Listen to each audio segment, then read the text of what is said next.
Magandang araw po sa inyong lahat, lalong-lalo na po sa mga giliw nating tagapakinig.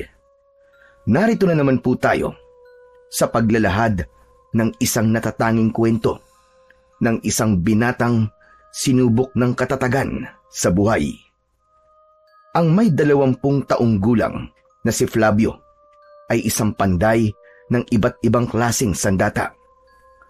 Ngunit isang gabi, kasama ng kaibigan niyang si Paing, ay bigla silang inatake ng isang kakaibang aswang. Sa unang pagkakataon ay tinulungan siya ng isang bumagsak na bulalakaw na magagamit niyang sangkap sa paggawa ng kakaibang sandata na tatalo sa lumalakas na puwersa ng kadiliman. Ano kaya ang matutuklasan niyang lihim sa pagkatao ng kaibigan niyang si Paing? Magagamit kaya niya ang kakaibang sandata laban sa mga aswang? Sama-sama po nating pakinggan ang buhay at pakikipagsapalaran ng binatang panday na may tangan ng maso na gawa sa gintong bulalakaw. Ngunit bago po ang lahat, mga idol, huwag po nating kalimutang mag-subscribe at i-hit ang notification bell sa aking YouTube channel na The Voice Addict at Apong Isaak para sa mas marami pang makapigil hiningang kwentong aswang at katatakutan mula sa mundo ng kababalaghan. Umpisahan na po natin ang kwento. Flavio! Ano na naman bang klase ng pagpapanday ang ginagawa mo? Kaya lalo kang pumabagal eh. Ganito ang gawin mo. Apuyan mo muna ang pugon para madali mong mapainitan ang bakal. Pagkatapos mong painitan at malambot na ang bakal, saka mo ilagay sa ibabaw ng anbilyo. Konting bilis sa paggampas ng maso. Nakasalalay sa mabilis mong pagkilos ang kalidad ng bakal. Samantalahin mo ang pagkakataon habang mainit pa ito. Kaya ko po ito, Lolo Usok. Huwag niyo na po akong turuan. Medyo masakit lang po talaga ang ulo ko. Sus! Katwiran mo na naman yan. Para hindi mo tapusin ang ginagawa mo. Tigilan mo na nga mga kalokohan mo, Flavio. Siguro, may balak na naman kayong umalis ni Paing mamayang gabi, ano? Lolo Usok naman, parang minsan lang naman po kaming umalis sa gabi. Tinatapos ko naman po ang trabaho ko bago kami pumupunta sa karatig baryo. Anong minsan lang na sinasabi mo, Flavio? Halos gabi-gabi na kayong umaalis ni Paing. Tignan mo ngayon ang sarili mo. Aba, namamayat ka na dahil sa kakapuyat nyo ni Paing. Naapektuhan na pati ang trabaho mo. Teka, parang napapansin kong mabagal kang kumilos ngayon. Flavio, sabihin mo nga, ano ba talaga nangyayari sa iyo? Inaantok lang po talaga ako, Lolo Usok. Ako na nga dyan. Akin na. Ako na ang magpapatalas ng talim. Nababagalan ako sa kilos mo. Siguro uminom ka na naman ng alak kagabi, ano? Konti lang naman pong nainom namin ni Paing kagabi, Lolo. Umuwi rin po kami kagad dahil nagkagulo po sa sayawan eh. Tignan mo na! Nagkagulo na naman! Tigil-tigilan mo nga ako, Flavio, sa mga kalokohan mo. Sige na, iabot mo na sa akin ang sipit sa bakal at mainit pa rin tong ginawa mo. Saka kapag natapos ko sa pagpapanday, ayusin mo itong palihan. Mahirap na, baka mawalan na naman tayo ng gamit. Alalahanin mo na 5 espada ang nawala sa atin. Hindi natatakot ang mga magnanakaw na yon. Talagang bira ng bira. Opo, Lolo Usok. Aayusin ko po pagkatapos po ng trabaho. Ay, Lolo. Ano na naman ba sasabihin mo, Flavio? Balak po sana namin ni Paing na pumunta po sa kabilang baryo. Piyesta po kasi sa baryo ni Teresa. Si Teresa baka mo? Yun talagang palaging pumupunta sa bahay. Wala akong tiwala sa kanya. Huwag naman po ninyong husgahan si Teresa, Lolo. Kaibigan po namin siya eh. Sige na, Lolo Usok. Payagan mo na po ako. Pangako po, huli na talaga to. Talaga bang hindi ka natitigil sa madalas na pagpunta mo sa piyestahan ng ibang lugar? Alam mo naman na marami nang nangyayari ngayon. Isinasama mo pa si Paeng. Paano? Kung mapasama na naman kayo sa gulo, sige nga. Kagaya namang nangyari sa inyo noong nakaraang gabi. O di ba't nakulong kayo ni Paeng? Magkano nagastos ko para sa kalayaan nyo? Lolo naman nakaraan na po yun. Tapos na yun. Huwag na po natin balikan. Nadamay lang po kami ni Paeng doon. Hindi po kami kasama sa gulo. Yun na nga Hindi kayo kasama sa gulo, pero nadamay pa rin kayo. Nadamay din, pati ang alkansya ko. Oo na po. Pasensya na po kayo at nadamay na pati alkansya nyo. Binayaran ko naman po yun, di ba? Sige na po, Lolo Usok. Kahit ngayon lang po, nagpapaalam na nga po ako sa inyo Nagpapaalam na kalokohan mo, Flavio. Nagpapaalam ka nga. Sa pilitan naman. Baka kahit hindi ako pumayag, tumakas ka pa rin. Basta't gawin mo ng maagang trabaho mo at baka mawala na tayo ng mga suki. Aba, malapit nang lumuti ng mga bakal sa palihan dahil sa mga kalokohan mo. Kung kaya ko pa sanang maghampas ng bakal gamit ang maso, baka ako na ang gumawa ng trabaho mong yan para matapos na kagad. Pambihira. Hanggang ngayon, sakit ka pa rin sa ulo. Lolo Usok, wag na po kayong magalit. Hindi naman po kalokohan ang ginagawa ko Sinasamantala ko lang po ang kabataan ko na maranasan po ang saya ng buhay kahit papano. Ay nako, Lolo. Ang mabuti pa po umuwi na lang po kayo. Lalo lamang po ako nangihina sa pagpapanday Kasi bukod sa init na nagpapalambot sa bakal, lutong-luto na rin po ako sa kakasermon nyo, Lolo. Kapag namatay ako, hahanap-hanapin mo rin ang mga sermon ko, hoy. Hindi ka nakikinig sa mga sinasabi ko. Para sa iyo rin to, lalo na ngayon na marami nang nawawalang mga binata sa baryo natin. Hindi ka ba natatakot na baka isang araw ikaw naman ang matsyempuan? Aba, hindi po ba sila natatakot sa malaki kong muscle? Tignan nyo Hindi sila mananalo sa malaki kong braso, Lolo Usok. Diyos ko, pambihira ka talagang bata ka. Nakuha mo pang magyabang. Baka kapag nakaharap mo na ang mga nilalang na madalas kong kinikwento sa'yo, baka magkandaihi ka sa short mo dahil sa labis na takot. Hindi mangyayari yun, Lolo Usok. Isa pa, wala pa naman akong nakikitang mga aswang Takot lang nila sa amin ni Paeng. Huwag mong isasama ang kaibigan mo si Paeng. Walang ibang magmamalasakit sa kanya, kundi ikaw lang. Dahil kaibigan ka niya. Alam mo naman na lumaki sa simbahan si Paeng sa pangangalaga ng mga pari. Aba, ano na lamang ang sasabihin ng mga tao kapag nabalitaan nilang kasama sa gulo si Paeng? Lolo Usok naman Si Paeng po naiisip nyo. Aba, ako po ang apo nyo Pero mas mahalaga pa po sa inyo si Paeng. Bakit po ba mabait kayo sa kanya? Dahil mabuti rin siyang bata, Flavio. Mahal kita bilang apo ko. Kaya nga palagi kitang pinagagalitan. Dahil mahalaga ka sa akin. Kapag hindi na kita pinagalitan, doon ka na mag-isip kung mahalaga ka pa ba rin ba sa akin. Dahil nangangahulugan yon na wala na akong pakialam sa'yo. Palagi nyo naman po sinasabi yan, Lolo Usok Ang batayan nyo sa pagmamahal ay palaging papagalitan. Yun naman talaga ang tama. O siya, sige na. Tapusin mo na itong ginagawa mo at magluluto na ako ng hapunan natin. Flavio, ang mga ibiniling ko sa iyo huwag mong kalilimutan, lalo na ang pagpunta sa kabilang baryo para lang mamiesta. Delikado. Wala rin akong tiwala sa lugar na pupuntahan nyo ni Paeng. Sige po, Lolo. Magluto po muna kayo at tatapusin ko naman po itong ginagawa ko. Pabagsak na inilapag ng may 20 taong gulang na binatang si Flavio ang bakal sa anbilyo. Ang anbilyo ay isang kagamitan na gawa sa malapad na bakal. Pabilog yun na parang lamesa na madalas na sangkalan sa pagpukpok ng matigas na bakal. Itinuon ni Flavio ang kanyang atensyon sa kanyang ginagawa. Sabay hampas ng hawak niyang maso. Ang lahat ng gigil niya ay itinuon niya sa sandatang binubuo niya. Sinulyapan muna siya ni Lolo Usok bago ito tuluyang umalis sa kanyang tabi.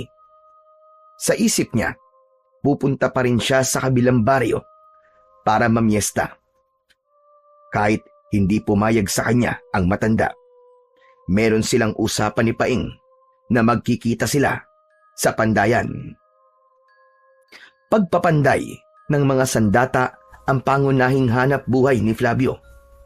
Minana pa niya iyon sa kanyang lolo hanggang sa kanyang ama. Lahi sila ng panday. Lumaki siya sa pangangalaga ni Lolo Usok. Magmula nang mawala ang kanyang mga magulang, ay hindi na nila pinag-usapan ang tungkol sa kanyang ama at ina. Kahit minsan ay hinahanap niya ang pagmamahal ng isang magulang. Pero ngayong binata na siya, ay unti-unti na niyang natatanggap na si Lolo Usok lamang ang kanyang pamilya. Sa baryo ng San Diego ay iilan lamang silang panday. Kadalasan sa kanila ay magsasaka at mangingisda ang hanap buhay. Pero dahil sa nakagisnang trabaho, ay yun na rin ang nakahiligang gawain ni Flavio. Hanggang sa nagkaroon siya ng pwesto na malapit sa kakahuyan dahil gusto niya ang tahimik na paligid. Kahit merong kumakalat na bali-balita tungkol sa madalas na pagkawala ng mga panday sa kanilang baryo. At kapag natatagpuan ang kanilang mga katawan, ay makikitang putol ang kamay ng mga ito. Para bang isang babala na wala nang mabubuhay na panday sa kanilang lugar. Ngunit si Flavio, hindi siya natatakot sa kwento na kailanman ay hindi pa niya nasasaksihan. Ang madalas na iniisip niya na baka gawa-gawang kwento lamang yun ng mga taong naiinggit sa kanyang trabaho. Hindi yun naging hadlang para hindi ipagpatuloy ni Flavio ang pagpapanday. Pagkalipas ng ilang minuto, ay dumating naman ang kaibigan niyang si Paing. May dala itong tuba na madalas nilang inumin kapag nagtatrabaho sila sa pandayan. Si Paing ang madalas niyang katulong sa paggawa ng sandata dahil mahilig itong bumuo ng mga espada at itak. Kasing edad lamang niya si Paing at magkasundo sila sa lahat ng bagay. Hindi rin kaibigan ang turingan nila sa isa't isa dahil para silang magkapatid na palaging magkasama kahit saan sila magpunta.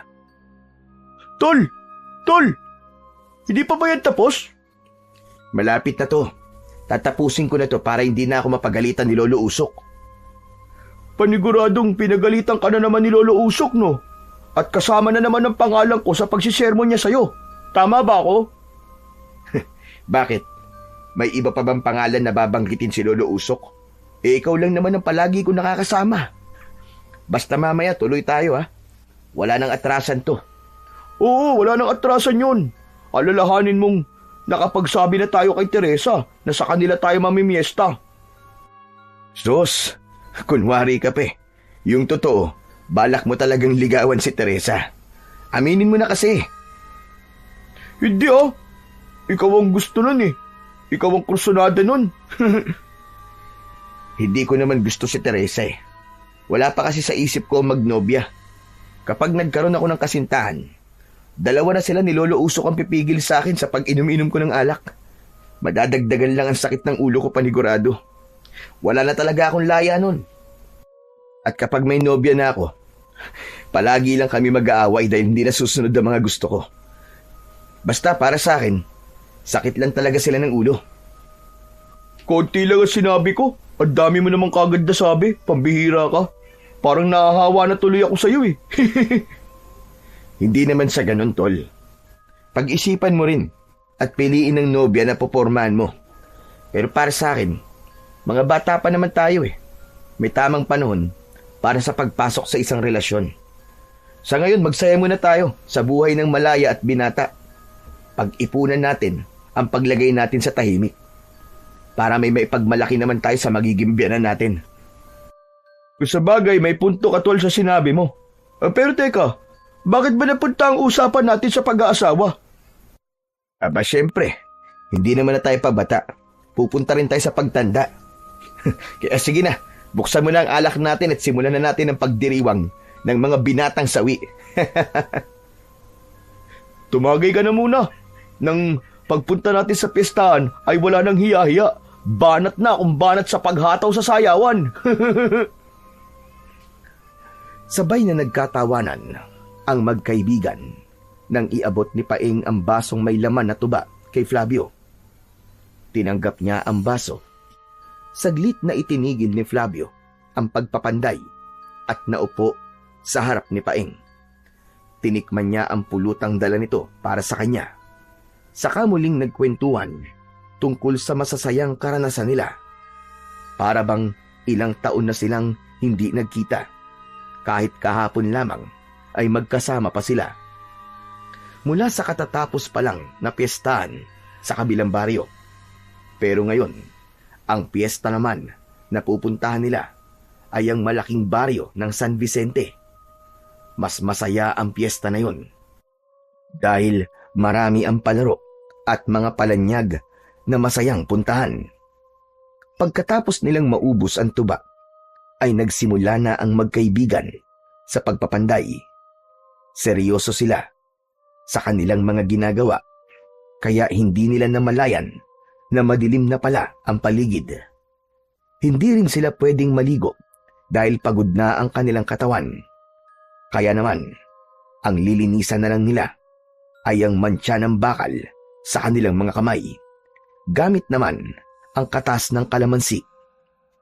Pagkatapos nilang maglinis ng katawan, ay hindi na umuwi si Flavio sa kanilang bahay dahil meron na silang pamalit na damit na nakatago sa pandayan. Madalas nilang gawin yon kapag tumatakas silang dalawa ni Paeng. Wala namang magagawa si Lolo Usok kung sakaling masunod na naman ang kanilang gusto. Ang mahalaga para kay Flavio ay nagsabi siya sa matanda kahit hindi ito pumayag, at tinapos naman niya ang mga pandayin bago siya umalis. Bakit kaya parang kinakabahan ako sa lakad natin ngayon, Flavio? Di ko maintindihan. Ano ka ba naman, tol? Nagpapatawa ka ba? Mas madalas naman natin na ginagawa to Ang tumakas kay Lolo Usok. Mabuti nga sa'yo, wala magagalit eh. Ano wala magagalit? Siyempre, merong magagalit sa pag-alis ko, no? Si Tatay Roberto. Kanina nga lang napagalitan na naman ako eh. Pambihira ka. Ano pa bang bago sa kanila? Pati na kay Lolo Usok. Palagi naman silang nagagalit sa atin eh. Kahit wala naman tayong ginagawang masama. Saka wag ka na mag-alala. Huling piyestahan na to. Kaya hindi natin dapat palampasin to. Kasi bukas wala na. Sa isang taon na naman tayo maghihintay ng piyesta, di ba? Kaya nga ako kinakabahan eh. Ibang nararamdaman ko sa piyestahan na pupuntahan natin, Flavio. Para bang merong mangyayaring masama sa atin? Paano kung tayo naman ang matsyempoan ng sinasabi nilang aswang? Aswang ka dyan. Sa tagal na nating ginagawa to, wala tayong aswang na nakikita. Isa pa, huli na to. Kagaya ng sinabi ko, pagkatapos nito, wala na. Huwag ka nang manghawa ng kaba dyan. Pati ako kinikilabutan sa mga sinasabi mo eh. Bakit? Nararamdaman mo rin ba ang kilabot na nararamdaman ko ngayon, ha, Flavio? Siyempre. Tao rin naman ako, no? Saka mga kwento mo, parang totoong-totoo na merong mangyayaring masama sa atin. Imbis na tumawag ka sa Diyos para gabayan tayo sa paglalakad natin sa kagubatan na to, aswang pa ang pinag-uusapan natin. Ewan ko ba, Flavio? Nararamdaman ko ang ganitong pakiramdam kapag napapadaan tayo sa bukana ng lumang kuweba na yan. Hindi mo pa siguro alam ang kwento tungkol sa nakakakilabot na karanasan ng mga tao sa kuwebang yan, no? Sus, tama na nga, tol. Huwag na natin pag-usapan ang tungkol sa kwento ng kuweba na yan. Sawang-sawa na ako sa pakikinig ng kwento ni Lolo Usok tungkol sa kuweba na yan, eh. Pati ba naman ikaw, magkikwento pa rin sa akin ng tungkol dyan? Hindi na nagsalita si Paeng Alam ni Flavio ang kwento tungkol sa lumang kuweba na kinatatakutan ng mga mangangaso sa kagubatan. Taong 1958, pumatay ng libu-libong minero ang kuweba dahil sa maling paghukay ng ginto. Bumagsak ang ibang bahagi ng kuweba at nabagsakan ang mga tao sa loob. Lahat ng katawan ng mga minero na natakluban ng malalaking bato ay hindi na nahukay at nahanap. Kaya marami raw ang kaluluwang hindi matahimik. Hanggang sa tirahan na raw ito ng malalaking paniki dahil sa katagalan ng panahon na walang gumagambala sa kuweba. Talagang hanggang sa kasalukuyan ay hindi pa rin malaman kung ano ang totoong nangyari sa misteryosong pagkamatay ng mga taong pumasok sa loob ng kuweba. Meron daw noon na nag-iisang nakaligtas pero hindi nagtagal ay namatay rin. Natagpuan daw ito na dilat ang mga mata at tadtad ng sugat sa katawan na parabang sinaksak ng matulis na bagay na may bilog na talim. At dahil sa mga nangyari, kumalat ang bali-balita na kagagawan daw yun ng nilalang na merong mahabang pangil. Depende raw sa naging hugis ng sugat ng biktima sa katawan. Pero bago raw ito namatay, meron daw itong sinabi tungkol sa muling pagkagising ng malupit na halimaw. Alam ni Flavio ang kwentong yun dahil ang lalaking nakaligtas ay lolo raw ni Teresa. Kung sa bagay, hindi naman kita kasi masisisi kung bakit ganyan ang pakiramdam mo. Alam ko rin ang totoong kwento sa kuweba na yan. May balita pa nga sa baryo natin na maaaring ang kuweba raw na yan ay pinamamahayan ng malupit na masasamang nilalang na siyang pumapatay sa mga panday. Dahil galit daw ang mga ito sa maingay na paghampas ng maso sa anbilyo. Kaya nga bilisan na lamang natin ang paglalakad nang makaalis na tayo sa lugar na to. Kagaya ng sinabi ni Paing, ay nilakihan na lamang nila Flavio ang akbang ng kanilang mga paa para lamang makalayo sa lugar na yun. Bigla ang pagtaas ng mga balahibo ni Flavio sa katawan at pakiramdam niya ay bumagal din ang kanyang paghinga. Pareho sila ni Paing na panay ang paglinga sa paligid at pinapakiramdaman ang ingay sa kakahuyan habang mahigpit ang kapit sa hawak-hawak na gasera. Kasabay ng malakas na huni ng mga insektong paggabi. Mabuti na lang at maliwanag ang sikat ng buwan, kaya malinaw din nilang naaaninaw ang daan. Idagdag pa ang konting tama ng alak sa kanilang katawan, kaya wala silang takot na sinuong ang masukal na kagubatan. Ganun ang klase ng piyestahan sa kanilang lugar. Nilalakad lamang nila ang pagitan ng mga baryo dahil mas mabilis kung maglalakad sila dahil sa shortcut na daan. Samantalang kung sasakay pa sila ng kalesa ay aabutin sila ng 2 oras dahil kailangan pang umikot sa kabilang daan at mag-iipon ng pasahero bago umalis. Pagkalipas ng ilang minutong paglalakad ay narating nila ang tabi ng mabatong kalsada.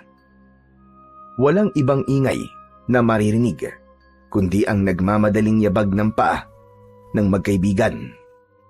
Mula sa kanilang kinaroroonan ay rinig na nila ang ingay. Nagmumula yun sa saliw ng musika, sa tugtugin na binubuo ng mga sinaunang instrumento na gawa sa kawayan, pati na ang mikropono na ginagamit ng mga host sa pagdiriwang. Sumigla ang paglalakad ng dalawa. Napuno ng kaligayahan ang mga puso nila dahil makakatikim na naman sila ng libreng alak. Ito ang sarap buhay ng isang binata. Makakatikim na naman tayo ng masasarap na alak, pati na ang walang katapusan na pulutan. Sa kapanigurado, makakasayaw na naman tayo na magagandang dalaga. Magkaakbay silang dalawa ni Paing habang tumatakbo at tinatahak ang daan papunta sa bulwagan ng pagdarausan ng kasayahan ng piyesta. Marami silang nadaanan na nag-iinuman na mga kalalakihan. Lahat ng mag-alok sa kanila ng tagay ay tinatanggap nila. Mababait ang mga tao at palakaibigan. Mas magiliw sila kapag alam nilang dayo ang kanilang nakikita. Kaya naman, labis na kinahiligan ng dalawa ang pakikipagpiestahan sa iba't ibang lugar na malapit lamang sa kanilang baryo. Ilang saglit lang ay nakarating na sila sa bulwagan. Marami ang sumasayaw sa saliw ng kantang malumanay ang melodiya. Habang ang dalagan si Teresa ay nasa entablado at kumakanta ng pangmalakasan nitong kanta na panglaban sa amateur sa kanilang baryo. Lihim na humanga si Flavio sa magandang boses ni Teresa, pati na ang simple nitong pananamit. Bakas sa mata ng dalaga ang saya nang makita silang dalawa ni Paing. Naupo sila sa lamesa at nanood kung paano kinanta ng dalaga ang awitin na pinamagatang Alaala ng Lumipas ni Eri Peregrina. Pagkatapos ng kanta ay umalingaw-ngaw ang malakas na pagsipol at palakpakan ng mga tao. Kasunod ng paglapit ng dalaga sa kanilang lamesa, lumagabog ang tunog ng tambol sa paligid bilang pagsisimula ng walang sawang sayawan ng mga binata at dalaga sa baryo ng San Vicente. Ang ganda mo naman ngayon, Teresa. Parang ang anghel. Bagay sa'yo ang kulay puting bestida na ibinigay ko sa'yo kahapon. Ngumiti ng matamis ang babae. Subalit tumingin ito kay Flavio. Ayaw ng binata ng ganoong pakiramdam dahil alam naman niya na si Paeng ang may gusto sa dalaga. Maya-maya pa, ipinaghila ng bangko ni Paeng si Teresa katabi ng upuan ni Flavio. Nagsimula silang uminom kasama ng mga kamag-anak at mga magulang ni Teresa. Naghari ang tawanan at masasayang kwentuhan sa pagitan nila. Pagsapit ng alauna ng madaling araw, ay nagpasya na rin na magpaalam ang magkaibigan sa pamilya ni Teresa. Oras na yon ng kanilang pag-uwi. Ni hindi tumalab ang alak na ininom nilang dalawa ni Paeng dahil halos nasanay na sila sa gabi-gabi nilang pag-iinom ng kanyang kaibigan. Maraming salamat, Teresa. Pero kailangan na naming umuwi. Balik na lang kami ulit dito kapag natapos namin na maaga ni Flavio ang trabaho. Ayaw pa sana silang payagan ni Teresa na umuwi dahil huling piyesta na raw yun sa kanilang mga karatig na baryo. Kaya lang, ayaw naman ni Flavio na mas magtagal pa sa lugar na yon dahil alam niyang walang kasama ang matanda sa kanilang bahay. Lalo na sa kalagayan ni Lolo Usok na malabo na ang mga mata at mahina na rin ang pandinig. Ilang saglit lamang ang lumipas ay pumayag na rin ang dalaga. Maya-maya pa ay matamlay ang paglalakad ng magkaibigan habang tinatahak ang daan pauwi sa kanilang baryo. Hindi nagtagal ay narating naman nila ang gitna ng kagubatan. Kakaiba ang tahimik ng paligid na nagbigay ng takot sa magkaibigan. Ako lang bang nabibingi sa katahimikan ng lugar na to, Paeng? Siyempre naman, pareho tayong nabibingi sa katahimikan ng lugar na to. Ikaw naman ang pumili ng daan na to Kasi sabi mo para maiwasan natin ang lumang kuweba, di ba? Kasalanan mo kasi. Inungkat mo pa ang kwento tungkol sa lumang kuweba. Kaya yan tuloy. Bigla ako natakot dumaan dun. Teka, parang hindi ka rin yata nalasing sa ininom natin Paano ako malalasing? Mas lamang ang sayaw kaysa sa tagay. Ang hataw mo kasi makipagsayaw sa mga babae. Hindi mo ba napansin ang mukha ni Teresa kanina, Tol? Para siyang nagsiselo sa mga babaeng kasayaw mo kanina. Dala ng tuwa ay mahigpit na napakapit si Paeng sa braso ni Flavio. Ngunit ang malaking ngiti sa labi ni Paeng ay biglang nawala nang lumampas ang tingin nito sa kanyang likuran. Tila natulala ito at hindi na makapagsalita. Biglang naramdaman ni Flavio ang panginginig sa kamay ni Paeng. Kaya't tinignan na rin niya kung ano ang kinatatakutan nito mula sa kanyang likuran. Halos manlaki ang kanyang mga mata nang makita ang nakakakilabot na anyo ng isang nilalang na nakasabit ng patiwarik sa sanga ng puno, habang ang mapupulang mga mata ay nakatingin sa kanila, bakas din ng pagkabigla sa anyo ng nilalang. Isang aswang na taong paniki. Malalaki ang kulay itim nitong pakpak, parang usok dahil sa lamad na nag-uugnay sa braso ng nilalang. Matatalim ang mga kuko na kumikislap sa liwanag ng buwan, at ang mga matang pulang-pula na nagliliyab sa gutom. Dahan-dahan itong bumaba.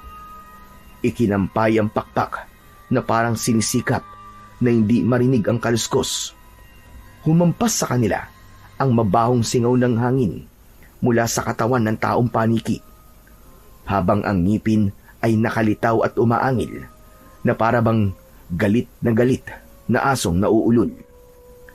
Unti-unti itong lumapit sa kanila, parang handa nang sumunggab sa kanila anumang oras. Napahakbang silang dalawa ni Paeng, paatras papalayo, sa nilalang na walang tigil din sa paghakbang, papalapit sa kanilang dalawa. Hindi nila inaalis ang kanilang paningin sa nilalang na walang tigil din sa pag-angil. Tila nakakakita ito ng masarap na putahe ng pagkain na matagal na nitong kinasasabikang matikman. Patunay ang pagtulog ng malapot nitong laway na mula sa kanyang bibig. Hindi batid ni Flavio na ang kanyang bawat takbang ay sinusundan ng nilalang na sabik sa dugo at laman, habang si Paeng ay handa ng tumakbo para tumakas sa halimaw na nasa kanilang harapan. Diyos ko po, anak ng 7 kagaw, oo. Anong klaseng nilalang yan? Ngayon lang ako nakakita ng ganyang kalaking paniki. Ano ka ba naman, Flavio? Hindi paniki ang nilalang na yan, kundi isang aswang na taong paniki. Marahil siya ang dahilan kung bakit maraming nawawalang mga binata sa lugar na to. Tol, natsyempohan niya tayo. Tayo naman ang sunod na mawawala. Hindi ko inahayaang mangyari sa atin, Paeng. Pareho lamang kami na iisa ang buhay, kaya't lalaban ako at hindi ako natatakot sa kanya. Tinadya ni Flavio na lakasan ang kanyang boses para iparinig sa nilalang na nakatingin sa kanilang kinaroroonan. Tumigil sa paghakbang ang nilalang at ngumisi na parabang natutuwa pa sa sinabi ni Flavio. Bigla itong lumukso ng mataas at sa pagbagsak nito sa lupa ay sakto yun sa kanyang harapan. Malakas na suntok ang dumapo sa kanyang muka at pasadsad siyang bumagsak sa lupa, habang si Paeng naman ay naiwan na nakatayo at lumaban na rin sa nilalang na nakatayo sa harapan nito. Takot ang kanyang kaibigan, ngunit nagawa pa rin ni Paeng na lumaban sa aswang gamit ang mga kamao nito.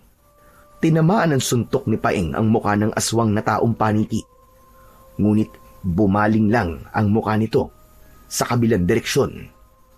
Bumagsik ang muka ng aswang, sabay ganti ng suntok sa muka ni Paeng. Pasadsad rin na bumagsak si Paeng sa damuhan. Dala ng pag-aalala ni Flavio sa kanyang kaibigan, mabilis siyang bumangon at naghanap ng kahoy na magagamit niya laban sa aswang na taong paniki. Sakto na mayroong kahoy sa kanyang harapan. Dinampot niya yon at patakbong sumugod sa kinaroroonan ng aswang. Inatake niya ito ng hampas gamit ang kahoy. Tumama ang kanyang palo sa balikat nito, ngunit kagaya sa nangyari kay Paeng, hindi rin ito tinablan ng hampas niya ng kahoy. Sa halip, inagaw nito ang kahoy at binali nito gamit ang tuhod. Sabay hampas sa kanyang ulo gamit ang kahoy. Naramdaman ni Flavio ang pagguhit ng napakasakit na pagtama ng kahoy sa kanyang ulo. Pakiramdam niya ay biglang lumabo ang kanyang paningin. Bumagsak siya sa lupa at nanghihinang napayakap sa kanyang ulo. Ang ulo ko! Ang sakit! Humanda kang halimaw ka! Papatayin kita! Umalingaw-ngaw sa paligid ang malakas na paghuni ng aswang sa kanyang paanan. Kitang-kita ni Flavio na mas humaba pa ang kuko ng aswang sa daliri. Akma na sanang yuyuko ito para butasin ang kanyang tiyan gamit ang matutulis nitong mga kuko. Nang isang malakas na pagpalo ng isa pang kahoy ang tumama sa ulo ng aswang. Nanggaling yun sa galit na si Paing, ngunit nabali lang ang kahoy sa ulo ng aswang at sa pagtayo ng nilalang. Ubod lakas na sinuntok nito si Paing. Tumama yun sa tiyan ng kanyang kaibigan na kulang na lang ay tumalsik ng malayo dahil sa malakas na pagbigwas ng kamao ng aswang na taong paniki. Nahabol ng tingin ni Flavio ang pagbalandra ng katawan ni Paing sa malaking punong kahoy. Agad na nawalan ng malay ang kaibigan nang dahil sa labis na sakit. Galit na tumayo si Flavio at magkakasunod na pagsuntok ang ginawa niya laban sa aswang. Lahat ng pag-atake ni Flavio ay tumama naman sa mukha ng aswang. Kaya lang ay hindi halos iniinda ng nilalang ang sakit. Para lamang siyang sumusuntok sa katawan ng kahoy at kamao lamang niya ang nasasaktan. Gumanti ito ng hampas sa kanya ng braso kasama ang lakas ng pakpak nito. Saktong pagbagsak niya sa lupa, lumapit ang aswang. Niluhuran siya nito sa tiyan. Mas lalo siyang nanghina. Umalis ka sa ibabaw ko, hayop ka! Kampon ka ng demonyo! Layuan mo ako! Halimaw ka! Mula sa kanyang harapan ay ipinakita ng nilalang ang kamay nitong nakaangat sa ere. Handa na ito para butasin ang kanyang tiyan gamit ang kuko. Ubod lakas nitong iniamba ang kuko sa kanyang tiyan. Ngunit bago pa lumapat ang mga yon sa kanyang balat, ay isang naglalagablab na bolang apoy ang tumama sa nakataas na kamay ng aswang. Nadala ito at nakaladkad ng bolang apoy papunta sa kakahuyan ng ilang di pa lamang ang layo mula sa kanyang kinahihigaan. Sumabog pa ang puno na tinamaan ng apoy at nalusaw ang katawan ng aswang na taong paniki. Ang malakas na liwanag mula sa bilog na apoy ay unti-unting naglaho habang ang natitirang liwanag na lamang ay nagmumula sa ilaw nilang gasera na natumba sa damuhan. Masasakit ang katawan na bumangon si Flavio. Sinulyapan muna niya ang wala pa ring malay na si Paing. Sa kanya muling tinignan ang bolang apoy na pumatay sa halimaw. Sa unang pagkakataon ay iniligtas siya ng kakaibang bagay na yon na bumagsak mula sa langit.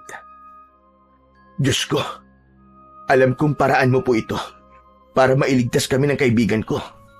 Subalit, ano kayang klaseng apoy ang tumama sa aswang na yun?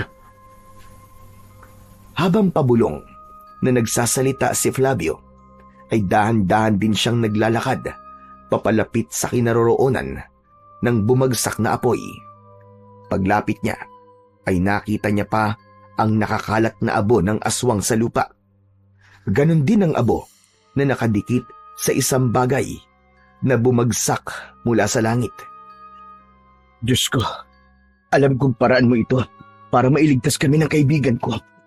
Subalit, anong klase kayang apoy ang tumama sa aswang na yun? Habang pabulong na nagsasalita si Flavio, ay dahan-dahan din siyang naglalakad papalapit sa kinaroroonan ng bumagsak na apoy. Paglapit niya, ay nakita pa niya ang nakakalat na abo ng aswang sa lupa. Ganon din ang abo na nakadikit sa isang bagay na bumagsak mula sa langit. Mahina ang pagpislap na halatang nawala na ang init ng bagay na yun. Nanginginig ang kanyang mga kamay na hinipo ang balat ng malabato na bagay na yon. Wala na ang init, ngunit umuusok ng kulay dilaw. Parang ginto na bumagsak mula sa langit. Bumilis ang tibok ng puso ni Flavio at inisip na totoong ginto ang bagay na yon.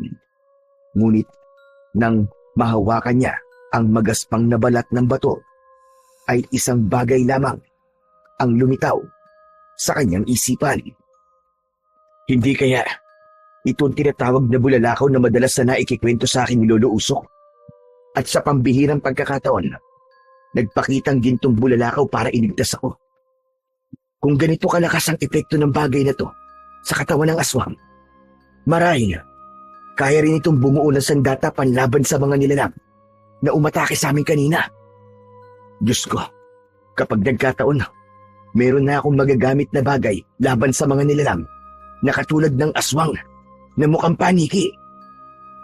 Ang bulalakaw o meteor sa English ay isang maliit na bato o tipak ng metal mula sa kalawakan na pumapasok sa atmosfera ng mundo. Dahil sa sobrang bilis ng pagbagsak nito, ito ay nag-iinit at nagliliyab, kaya nagmumukhang kumukuti-kutitap o nagliliyab, naguhit ng liwanag sa langit. Ang itsura ng bulalakaw ay maliwanag na guhit ng apoy o liwanag na mabilis na dumadaan sa kalangitan. Karaniwang kulay puti, dilaw o kahel. Minsan ay may bakas na asul o berde. Depende sa uri ng metal o bato na dala nito. Ngunit ngayon ay nagtataglay ang bulalakaw ng kulay gintong liwanag. Ngayon lamang siya nakakita ng ganong klase ng bulalakaw. Sa buong buhay niya, mabilis na naglalaho ang bulalakaw sa kalangitan, kaya't maswerte siyang bumagsak yon malapit sa kanyang tabi dahil bihira yon makarating sa lupa. At kapag nakarating na sa lupa at nawala na ang pagliliyab nito, tinatawag na ang bulalakaw na meteorite.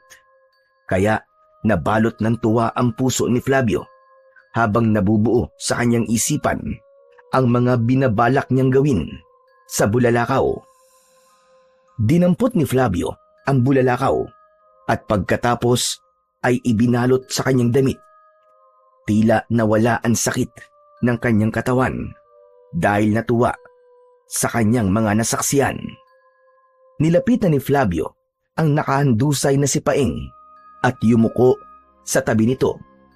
Tinapik-tapik niya ang pisngi ng kaibigan upang bumalik ito sa dati nitong kamalayan. Paeng! Paeng, gising! Paeng! Hoy! Gumising ka na! Napansin ni Flavio ang panginginig ng talukap ng mga mata ni Paeng, kaya alam niyang unti-unti nang bumabalik sa dating malay ang kanyang kaibigan. Hindi siya tumigil sa pagtapik sa pisngi nito at pagyugyug sa balikat ng kaibigan hanggang ito ay nagmumulat na ng mga mata. Uy, gising na, Paeng! Paeng! Pambihira naman, oh! Parang aswang lang eh, na walang ka na kagad ng malay. Paeng, gising na! Hanggang sa tuluyan na ngang nagmulat ng mga mata si Paeng, pero matalim na tingin ang ipinukol nito sa kanya. Parang nahimigan ito na nagloloko pa siya pagkatapos ng mga nangyari sa kanila. Mabilis itong bumangon habang sapu-sapo ang ulo, saka muling tumingin sa kanyang muka na may bahid naman ng pagtataka sa mga mata. Ano nangyari? Nasaan na yung aswang?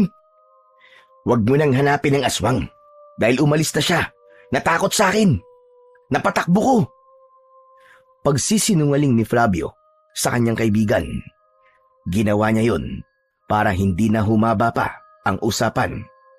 Gusto niya nang makaalis sa lugar na yon dahil hindi na niya mahintay ang pagkakataon na maipakita kay Lolo Usok kung ano ang nakuha niya sa gubat na yon. Alam niya na ang matanda lamang ang makakatulong sa kanya. Dahil si Lolo Usok ang nakakaalam tungkol sa kwento ng bulalakaw. Maya-maya pa ay inalalayan niyang tumayo si Paeng. Halika na, umalis na tayo rito, Paeng. At baka bumalik pa ang aswang na yun. Akala ko pa naman hindi sila totoo. Kaya siguro kinakabahan tayo kanina bago umalis eh. Dahil makikita pala tayo ng aswang. Halika na! Diyos ko, ito na nga ba ang sinasabi ko eh. Pinaparusahan na yata tayo dahil sa katigasan ng ulo natin, Flavio. Masakit lang naman ang katawan ko. Kaya wag mo na akong alalayan, tama na. Teka, ano ba yung nakabukol sa damit mo? Biglang bumundol ang kaba sa dibdib ni Flavio nang makita ang mga mata ni Paeng na nakatingin sa damit niyang pinaglalagyan ng nakuha niyang bulalakaw. Kaya nag-isip siya ng paraan para hindi malaman ni Paeng kung ano ang bagay na yon. Dahil ang gusto niya ay walang ibang makakaalam tungkol sa bulalakaw. Kapag kumalat ang bagay na yon sa buong baryo, tsak nakukumpiskahin ito ng kawani ng gobyerno para i-display sa kanilang museo. Ito ba? Wala to, bato lang to. Baka maulit kasi ang nangyari sa ating kanina. Mabuti na yung may magagamit tayo laban sa aswang, di ba? Mahirap na. Baka mapahamak na tayo pag nagkataon. Mabuti ng handa. Oo nga, dahil hindi tumatalab sa aswang ang palo natin ng kahoy kanina. Pati nga mga pagsuntok ko, hindi rin siya nasasaktan eh. Pambihirang aswang na yun. Akala ko talaga katapusan ko na at hindi na ako magigising. Oo nga, tol. Mabuti na lang at naalala ko na takot ang mga paniki sa ingay. Kaya ginawa ko sa kanya ang ingay na pinakaayaw niya. Kaya ayun, tumakas at lumipad papalayo. Ang galing ng ginawa mo, tol. Buti naisip mo yun. Siyempre naman. Tagumpay na napaniwala ni Flavio si Paeng sa kanyang mga gawa-gawang kwento. Ngunit sa isip niya ay nakokonsensya siya dahil yun ang kauna-unahang pagkakataon na nagsinungaling siya sa kanyang kaibigan. Kaya naman, ang paghingi niya ng pasensya ay idadaan na lamang niya sa pag-akbay rito habang tinatahak ang daan papunta sa kanilang bahay. Si Paeng muna ang inihatid niya sa simbahan habang si Flavio naman ay diretso ang uwi sa bahay nila ni Lolo Usok. Hindi na siya makapaghintay na hindi maipakita ang nakuha niyang bulalakaw. Pagkalipas ng ilang minuto ay narating niya ang kanilang bahay. Bukas ang pintuan at nakasindi ang ilaw na gasera sa kusina. Palatandaan yun, nagising pa rin ang matanda. Huminga muna si Flavio ng malalim bago naglakad papasok sa loob ng kanilang bahay. Hindi nga siya nagkakamali. Nakaupo ang matanda sa lamesa habang seryosong nakatingin sa kanya na parabang matagal na itong naghihintay sa pagdating niya. Nakahain pa rin ang mga pagkain sa ibabaw ng lamesa habang natatakluban ng mga plato. Hindi ko na alam kung ano pa ang gagawin ko sa iyo, Flavio. Hindi ko sukat akalain na magagawa mo pa rin tumakas papunta sa kabilang baryo. Galit na tumayo ang matanda at mabigat ang yabag ng paa na lumapit ito sa kanya. Aminado si Flavio na sa pagkakataong yun ay sumobra na siya sa pagpapasaway sa kanyang lolo. Kung tutuusin, dapat ay hindi niya na ginagawa yun dahil alam niya na kung ano ang tama at mali. Hindi niya tuloy alam kung paano sisimulan sa matanda na ikwento ang mga nangyari sa kanila ni Paeng sa gubat at kung ano ang bagay na nakuha niya roon. Lolo Usok, patawarin niyo na po ako. Hindi ko po inisip ang pag-aalala niyo para sa akin. At dahil po sa kitigasan ng ulo ko, muntik na po kaming mapahamak ni Paeng. Akala ni Flavio na kapag sasabihin niya sa matanda ang nangyari sa kanila, ay mawawala ang bakas ng galit sa mukha nito. Ngunit nagkamali siya. Mas lalong tumaas ang boses nito habang nanginginig ang katawan dahil sa pagtitimpi nito ng galit. Nakita mo na! Nakita mo na kung ano ang muntik nang mangyari sa inyo. Mabutit nakabalik pa kayo ng buhay ni Paeng. Hindi ka nakikinig sa akin at nandadamay ka pa ng ibang tao. Hindi mo ba naisip kung paano na ako kung meron nangyaring masama sa'yo? Sarili mo lamang ang iniisip mo. Alam ko po na nagkamali po ako, Lolo Usok. Kaya't patawarin niyo na po ako sa mga nagawa ko. Huwag na po kayo magalit. Baka atakihin pa po kayo sa puso eh. Patawarin niyo na po ako. Hindi na po mauulit. Pangako po, hindi na po ako magpapasaway sa inyo magmula ngayon. Pangako na palagi na lamang napapako. Huwag kang mangako kung hindi mo rin naman kayang tuparin. Nakakasama lang ng loob. Abay paulit-ulit na lamang. Sige po, hindi po ako mangangako. Gagawin ko po ang lahat para hindi na po ito maulit. Pero Lolo, gusto ko pong malaman nyo. Nakakita po kami ng aswang na taong paniki sa gitna ng kagubatan. Napasulyap sa kanya si Lolo Usok at nakakunot ang noo na napatitig sa marumi niyang damit. Nahinto ang tingin nito sa kanyang damit na pinaglalagyan niya ng bulalakaw. Sandali lang, Flavio. Ano ang bagay na nasa damit mo? Lolo Usok, hindi po kayo maniniwala sa mga sasabihin ko. Bumagsak po ang bulalakaw sa lugar kung saan po kami inatake ng aswang at iniligtas po ko ng bagay na to. Bumagsak po ang bulalakaw sa katawan mismo ng aswang. Kitang-kita ko po kung paano sinunog ng bulalakaw ang katawan ng aswang na taong paniki. Ano ka mo? Totoo ba yung sinasabi mo, Flavio? Teka, paano mo naman nasabing bulalakaw nga ang bagay na yan? Dahil natatandaan ko po ang palaging ikinikwento nyo sa akin tungkol sa bulalakaw. Lahat po kasi ng detalye sa itsura ng bulalakaw ay taglay po ng bagay na to. Kaya malakas po ang kutob ko na ito na po ang bulalakaw na sinasabi nyo. Diyos ko, kung ganun ay patingin nga ako niyan. Kung tama ang sinabi mo. Aba, masamang pangitain ito, iho. Napaangat ang muka ni Flavio dahil sa narinig na sinabi ng matanda. Nagmamadali siyang lumapit sa lamesa at ipinakita sa matanda ang bato na nakuha niya sa lupa. Ganun na lamang ang panginginig ng mga kamay ni Lolo Usok. Nang hawakan nito ang bato, nagtataka itong napatingin kay Flavio. Totoo nga. Isang bulalakaw nga nakuha mo, Flavio. Isang gintong bulalakaw. Diyos ko, isa itong masamang pangitain. Isang masamang babala na nalalapit na ang pagkabuhay ng makapangyarihang halimaw sa buong mundo.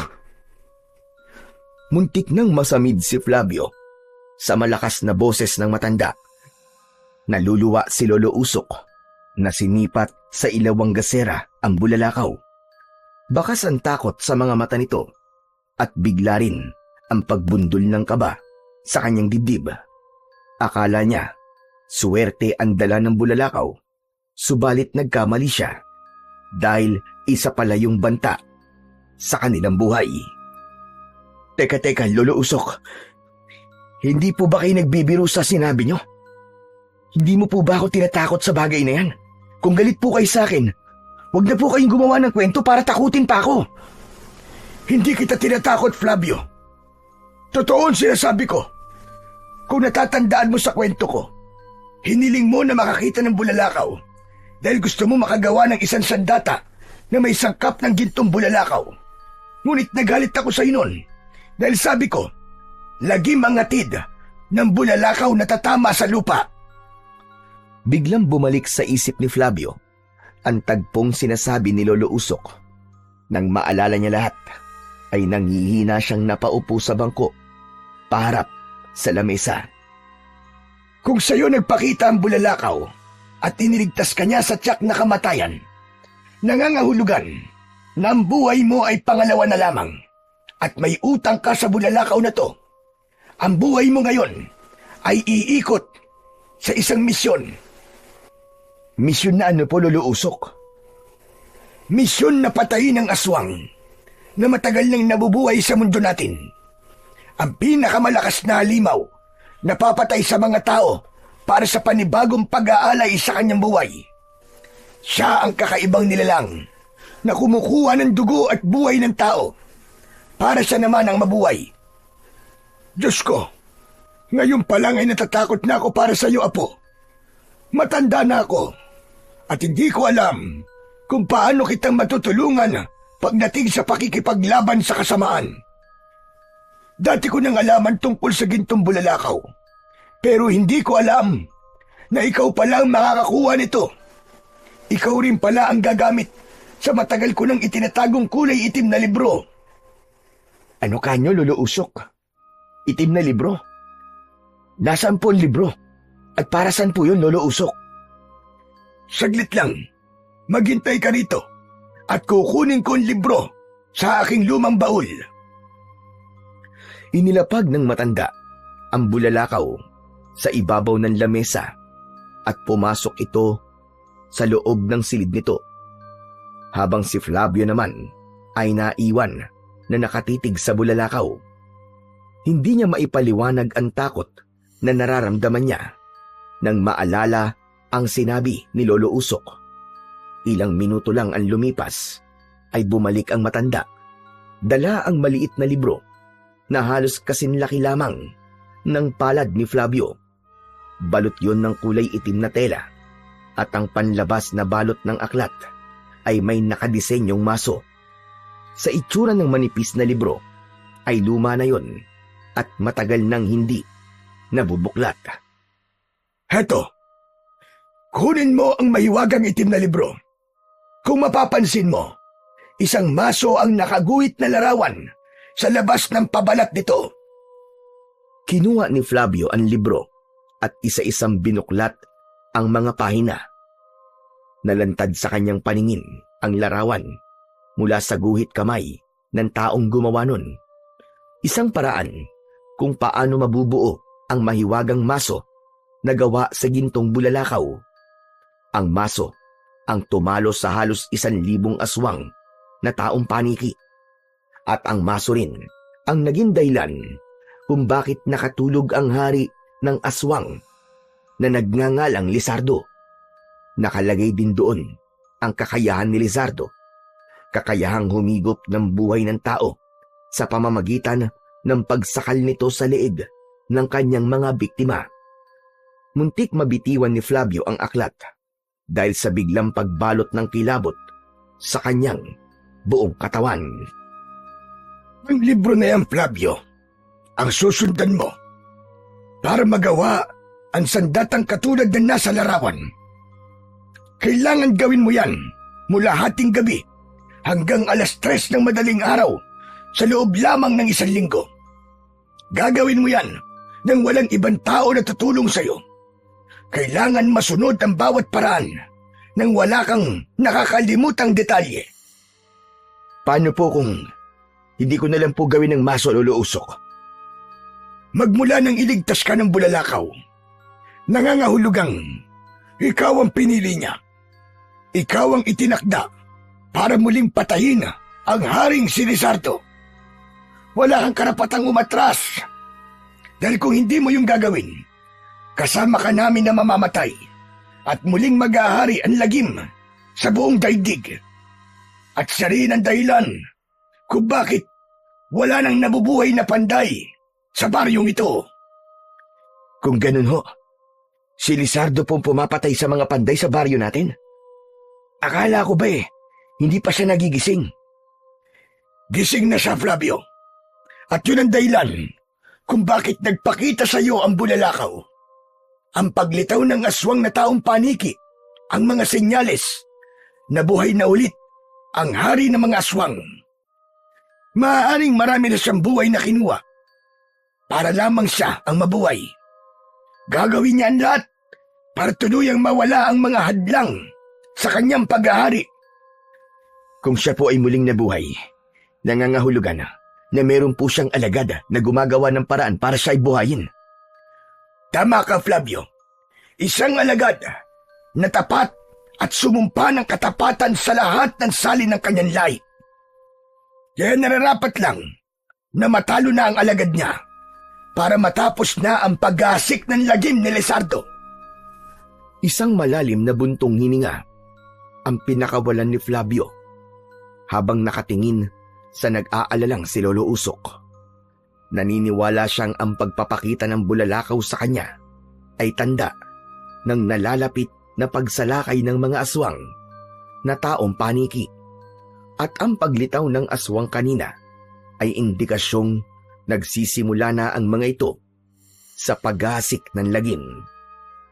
Matagal na pinag-aralan ni Flavio ang mga detalye na nasa itim na libro. Pagkatapos ay pinagmasdan niya ang disenyong nakaukit sa puluhan ng gagawin niyang maso. Halos kasinlaki lamang yun ng martilyo. Pabilog ang maso na merong nagliliyab na kulay. Ayon yun sa larawan na nakaguhit sa papel. Nalaman niya na pag-aari yun ng ninuno ni Lolo Usok na nagamit na sa pakikipaglaban sa mga aswang at kay Lizardo. Pagkatapos nilang mag-usap ng matanda, ay nagpahinga na siya sa loob ng kanyang silid. Dala ng matinding pagod, ay agad siyang nakatulog. Kinabukasan ay nagkita sila ng kaibigan niyang si Paing at napag-usapan nila ang tungkol sa aswang na umatake sa kanila kagabi, dahil meron daw na 2 lalaking magsasaka ang natagpuan na malapit sa lugar kung saan sila inatake ng aswang. Wala ng buhay at natutuyo na raw ang katawan na parabang sinipsip ang dugo ng mga yon. Natatakot na ako, tol. Paano kaya nangyari yun? 2 biktima kagad ang pinatay niya? Grabe, ubos talaga ang dugo. Pero hindi sila kagaya na nangyari sa ibang mga biktima. Dugo lang ang sinipsip ng aswang sa katawan ng 2 kaawa-awang magsasaka. Bukod pa ron, para silang kahoy na bakas sa mukha, matinding takot sa nilalang na pumatay sa kanila. Malapit yun doon sa kuweba na kinatatakutan natin. Naiisip mo ba naiisip ko, Flavio? Oo, Paing. Naiisip ko kung nung tumatakbo sa isip mo. Teka, sinasabi mo rin bang nasa kuweba ang aswang na taong paniki na pumapatay sa mga biktima? Posible talaga, Flavio. Isipin mo, hindi ba't sa kuweba nakatira mga paniki? O, kahit mga taong paniki sila, may kilos pa rin sila na parang sa paniki, di ba? At kaya, pinapatay nila ang mga panday dahil naiingayan sila sa tunog ng mga nag-uumpugan na metal. Ano sa tingin mo, Flavio? May punto ka, Paing. Kaya kailangan nating mag-ingat. O siya, sige, kailangan ko munang umuwi sa bahay. Nag-aalala na rin ako, baka mapagalitan na naman ako ni Tatay Roberto. O sige, aalis na muna ako, tol. Wala naman tayong lakad ngayon, di ba? Sige, mag-iingat ka, Paing. Baka hindi na muna tayo gumala ngayon. Napagalitan na rin ako ni Lolo Usok dahil sa mga nangyari sa ating kagabi. Tango na lamang ang itinugon ni Paing sa sinasabi ng kaibigan niyang si Flavio. Walang kaalam-alam si Paing na plano ni Flavio na hindi na muna magpakita sa kaibigan para maisagawa niya ang kanyang mga binabalak. Magpapanday siya ng maso na tatalo sa mga aswang na taong paniki. Kaya naman, nahabol na lamang ng tanaw ni Flavio ang kanyang kaibigan bago niya ipinagpatuloy ang kanyang ginagawa. Pagsapit nga ng 12:00 ng gabi ay sinimulan na ni Flavio ang kanyang pagpanday. Lahat ay nakahanda at sinuri ang bawat detalye. Hindi niya kasama si Lolo Usok. Sinunod niya ang sinabi nitong kailangan niyang gumawa ng sandata na siya lang mag-isa. Tumagal ng halos 5 araw ang pagpapanday ni Flavio dahil pinaghusayan niya ng gusto ang kanyang ginagawa. Isang gabi, para sa huling detalye ng maso, ay natapos ni Flavio ang pagpapanday. Iniangat niya ang sandata sa ere at kumislap yun sa liwanag ng kanyang gasera.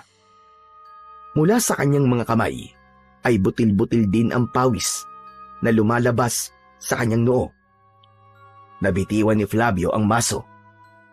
Nang maramdaman niya ang kakaibang lakas ng enerhiyang gumapang sa kanyang braso hanggang sa kanyang buong katawan, bumagsak yun sa lupa at lumikha ng kakaibang ingay na masakit sa kanyang tenga. Anong nangyayari? Bakit napaso ako sa maso? Sinubukan ulit damputin ni Flavio ang maso sa lupa. Nang mahawakan niya yun, ay para siyang nakakita ng kulay pulang liwanag na kasing kulay ng bulalakaw mula sa sandata. Ang kaninang nakakapaso na pakiramdam sa hawakan ng maso ay napalitan ng malamig na hawakan. Iwinasiwas niya sa ere ang kanyang maso. Nagulat siya sa nililikhang tunog ng maso na nagpalipad sa natutulog na mga ibon mula sa sanga ng mga puno. Kasunod ng pag-alingaw-ngaw ng pamilyar na huni ng aswang na taong paniki.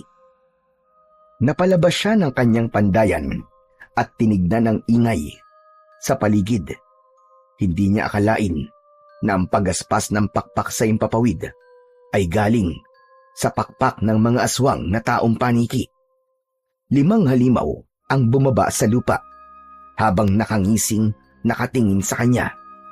Wala siyang suot na damit pang itaas, kaya nalantad sa mga ito ang malaki niyang katawan.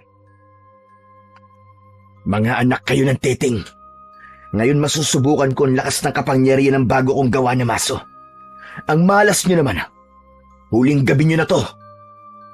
Malakas na pag-angil ang ginawa ng mga nilalang sa sinabi ni Flavio. Hindi nagdalawang isip ang 5 aswang na taong paniki at kagad na sumugod sa kanyang kinaroroonan ang mga ito. Parang merong bumulong sa tenga ni Flavio. Inutusan siya ng kanyang isip na ipalo niya ang maso sa lupa. Kaya saktong pagbulusok ng lipad ng mga aswang ay ipinalo niya ng ubod lakas ang maso sa lupa. Lumikha yun ng nakakabinging ingay. Bumagsak ang mga aswang sa lupa habang hawak ang sariling mga tenga. Nagkikikisay ang katawan habang bumubula ang bibig ng mga ito na parabang nalalason. Inulit ni Flavio ang pagpalo sa lupa at nagulat siya sa nangyari sa mga nilalang na nakahiga sa lupa. Sumabog ang ulo ng mga ito na parabang hindi kinaya ang ingay na nililika ng maso. Nanlalaki ang mga mata ni Flavio sa nangyari sa mga aswang, pati na ang paglagablab ng kanyang sandata. Yumanig ng bahagya ang paligid. Hindi ko akalain na yung palang epekto ng maso sa mga aswang. Tama ang nakatala sa libro. Ngayon lang ako nakakita ng ganitong klaseng sandata. Pinagmasdan ulit ni Flavio ang mga aswang na wala ng ulo habang nakahandusay sa lupa. Nilapitan niya ang mga ito habang nakadipa ang mga pakpak. Sa kanya pinalo ulit ng maso sa katawan. Lumiyab ang katawan ng mga aswang hanggang sa maging abo ito na parabang nalusaw na papel. Pagkatapos na maubos ang katawan ng mga kalaban, masiglang nilisan ni Flavio ang lugar na yon at umuwi sa kanilang bahay.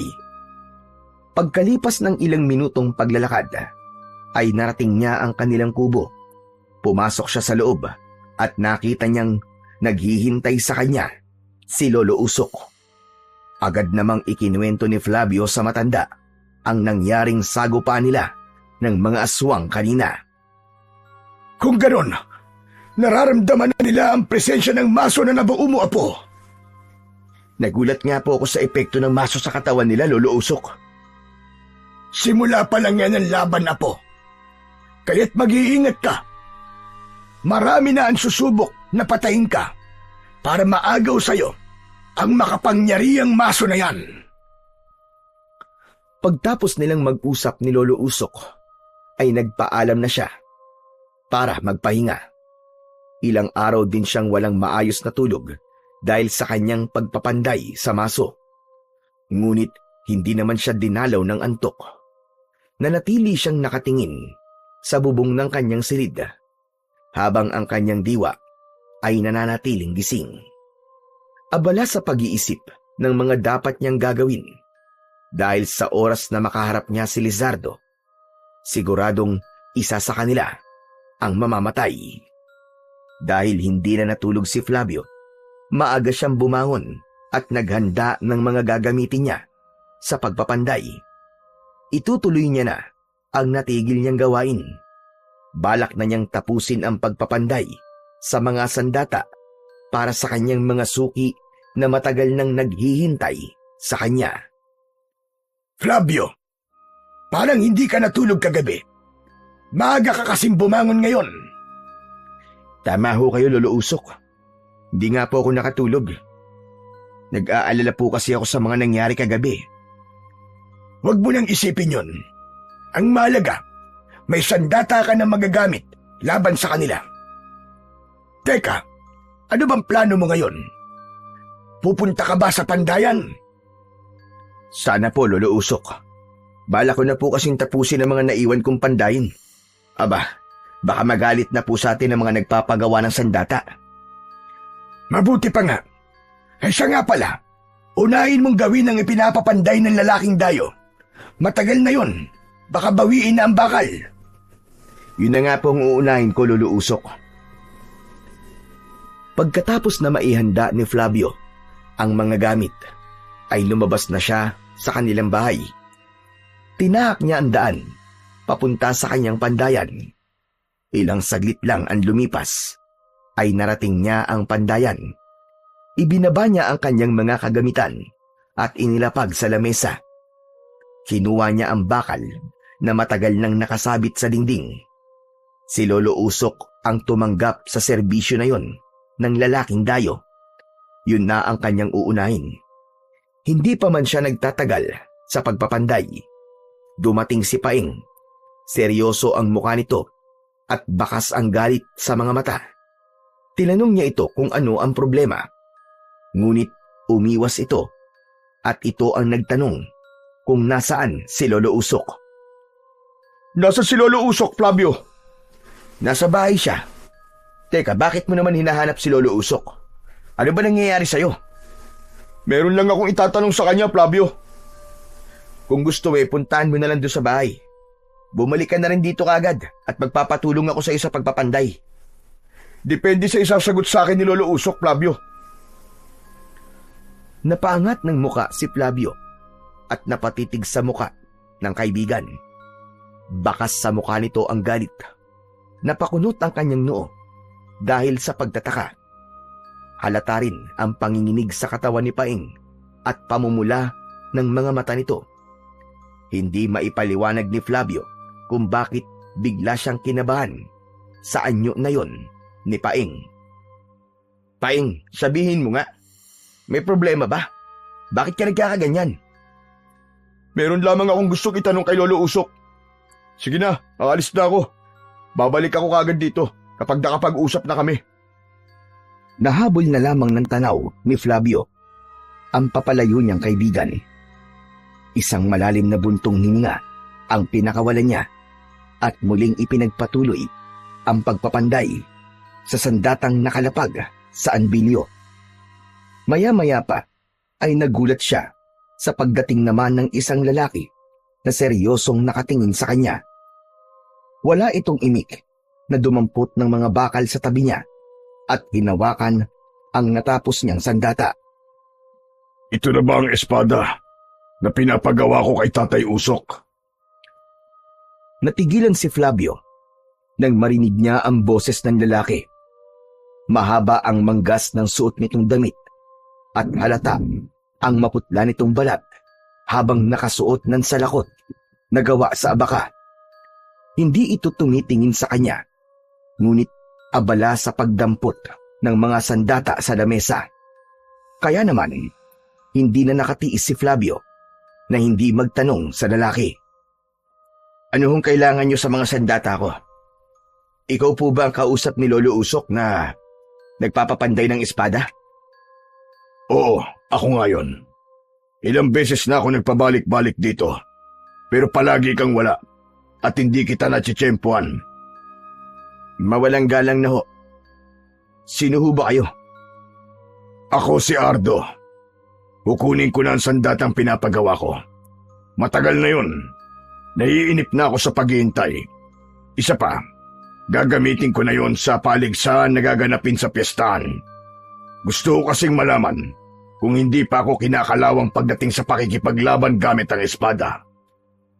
Tila nagpantig ang tenga ni Flavio at bumundol ng kaba sa kanyang dibdib. Alam niya na wala ng piyestahang magaganap, kaya nasisigurado niyang ang piyesta na tinutukoy ng lalaki ay hindi sa kanilang baryo. Kaya para makasigurado, ay muli siyang nagtanong sa lalaki, sabay sulyap sa maso na nasa ilalim ng kanyang lamesa. Mang Ardo, saan po bang piyesta gaganapin ang sinasabi niyong paligsahan na paggamit ng espada? Para naman po makapanood din ako. Sa San Vicente, magpapakitang gilas ako sa babaeng pinakamamahal ko, si Teresa. Mas lalong kinabahan si Flavio. Malinaw na sa kanya ang lahat na ang lalaking kaharap niya ay hindi isang ordinaryong tao. Kasama sa pagkakaroon niya ng kakaibang sandata, ang biglang pagtalas ng kanyang pakiramdam. Napako ang kanyang paningin sa hawak na espada ng lalaki. Sa kanya nasilip ang labi nito na ngumisi ng nakakakilabot. Nagtataka lamang siya kung paano ito nakakatagal sa sikat ng araw, kung isa itong nilalang ng dilim. Hindi nagpahalata si Flavio. Humakbang siyang papalapit sa kinaroroonan ng kanyang maso, habang hindi inaalis ang paningin sa muka ng lalaking nakatungo. Hawak pa rin ito ang espada na parabang sa kanya pa mismo gagamitin ang sandatang ginawa niya. Mas titibay ang espadang ito kapag nalagyan ng dugo ng isang panday. Balita ko, ikaw na lamang ang natitirang panday sa baryong ito. Hindi mo ako maluloko. Huwag ka na magkunwari, Lizardo. Alam kong ikaw yan. Hindi ikaw si Ardo. Kaya huwag ka na magpanggap. Huli ka na. Kasabay ng pagsigaw ni Flavio, ay mabilis niyang dinampot ang maso. Umatake kagad sa kanya si Lizardo ng taga, na tumama naman sa hawakan ng maso. Tila napapangiwi ang muka ni Lizardo sa pagkikiskisan ng mga talim ng kanilang sandata. Mahina ang kapangyarihan ni Lizardo kapag may presensya ng araw. Mukhang napabilis ang pagkikita natin kaysa sa inaasahan ko. Ang lakas ng loob lumapit sa akin. Kaya pala marami ang nawawalang panday sa baryo namin dahil totoong nagising ka na, Lizardo. Paano mo nalaman ang tungkol sa akin? Walang nakakakilala sa akin. Wala ngang nakakakilala sa'yo. Pero sa masong hawak ko, hindi ka makakapagtago. Muling umatake ng taga ng espada si Lizardo. Ngunit nasa lagyon ng maso ni Flavio. Umalingaw-ngaw ang malakas na tunog ng nagkikiskisa na bakal at lumingas na malaapoy ang kanilang mga sandata. Bumaluktot ang katawan ni Lizardo habang nasasaktan sa ingay ng kanilang mga armas. Sapat na ang mga nalaman ko na nakagawa ka na ng maso na papatay sa akin. Subalit mahina ang iyong kapangyarihan. Sinadya ko lamang na makipaglaban sa'yo para malaman ko kung gaano ka kalakas. Nakakatawa.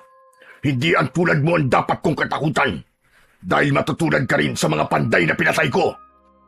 Mapatay mo man ako, ay merong isang Teresa na bubuhay muli sa akin.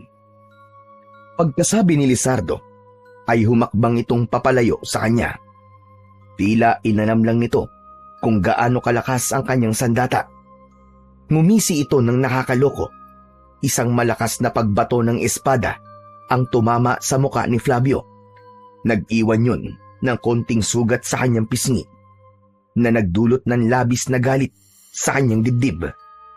Matalim ang kanyang tingin na tinitigan ang nakatayong si Lizardo, kasabay ng muli nitong pagsasalita.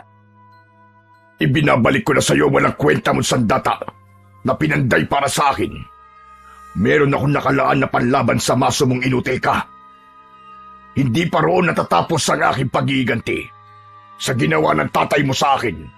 Sa mga oras na ito, nasa kuta ko na ang pinakamamahal mo na si Lolo Usok. Anong ibig mo sabihin? Sumagot ka, hayop ka! Bihag ko na sila ngayon kasama ng kaibigan mo. Mamayang gabi, uubusin ko lahat ng mga tao na nakatira sa baryo at kasama ka.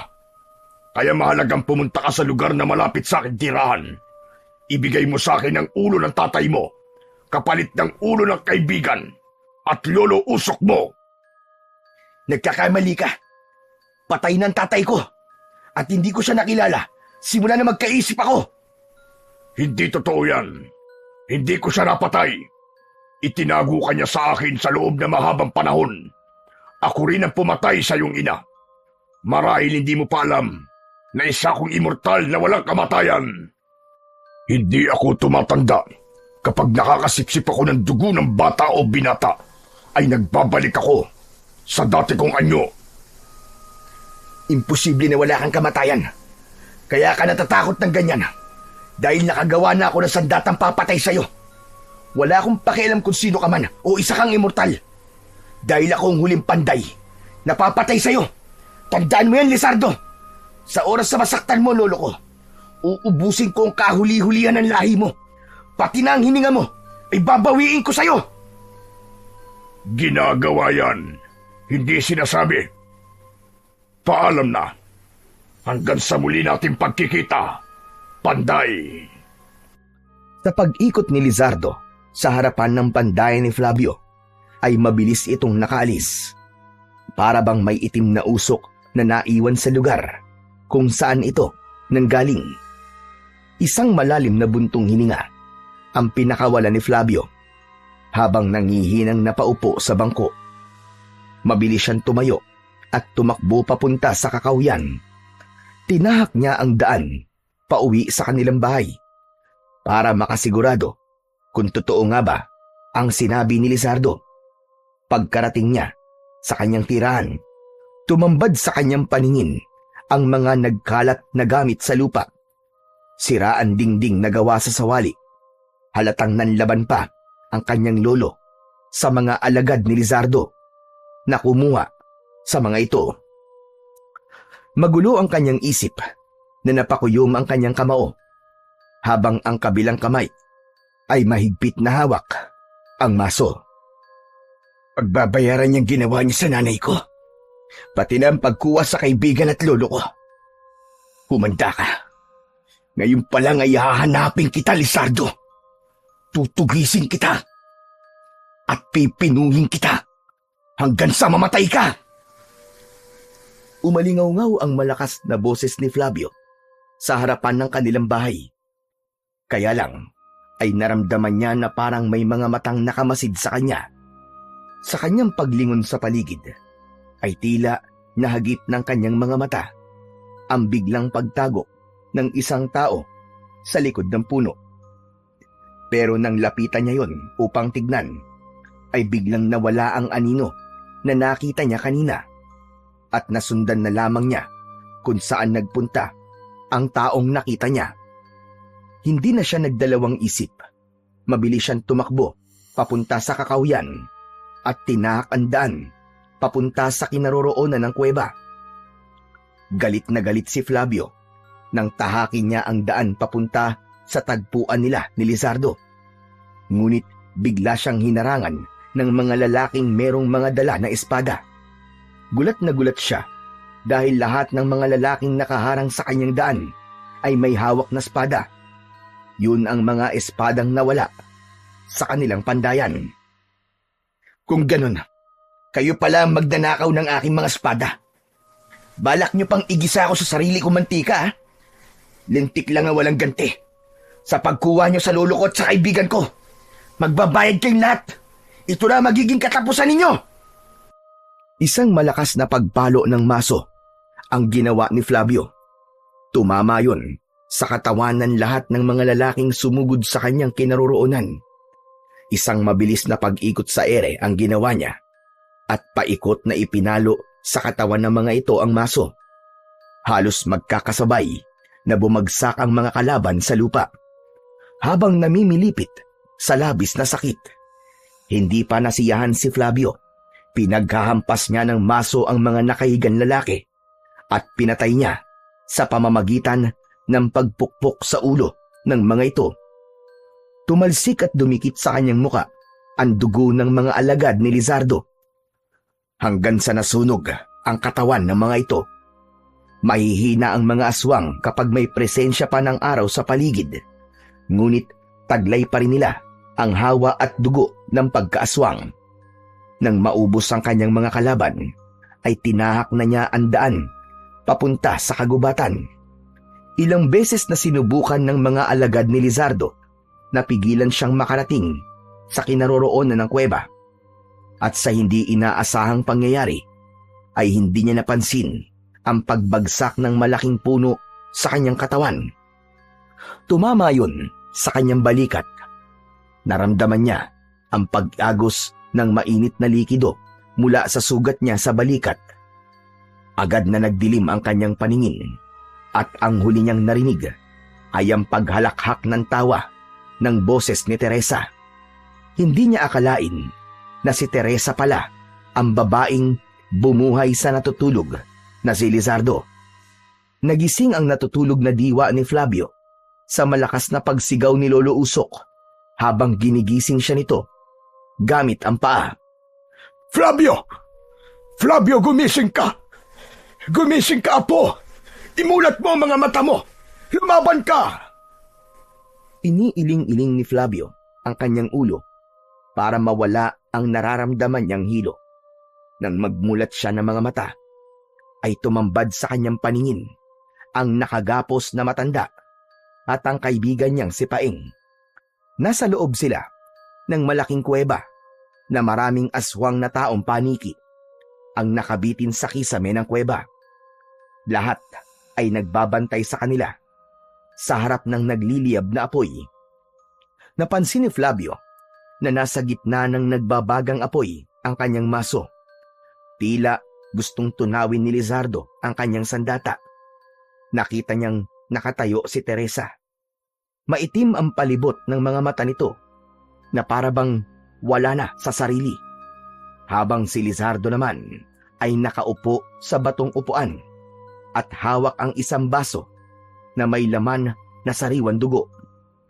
Nagpumiglas siya sa pagkakagapos ng tali sa kanyang mga kamay. Ngunit nanghihina na ang kanyang katawan dahil sa sugat mula sa kanyang balikat. Ang ganda naman pagmasdan ng mga biyag ko. Sa wakas, makakaganti na rin ako sa ginawa ng tatay mo sa akin. Isa ka palang mahina at walang silbing nilalang. Kapag hindi hawak ang iyong maso, hindi ako makapaniwala na isang binatang mahina ang sinasabing tatalo raw sa akin. Pakawalan mo ko rito, hayop ka! Hindi ko hahayaan na magtagumpay ka sa mga binabalak mo. At hindi ako mahina, gaya ng sinasabi mo. Kaya wala akong panahon para makipag-usap sa'yo. Pakawalan mo ko rito nang makita mong hinahanap mo!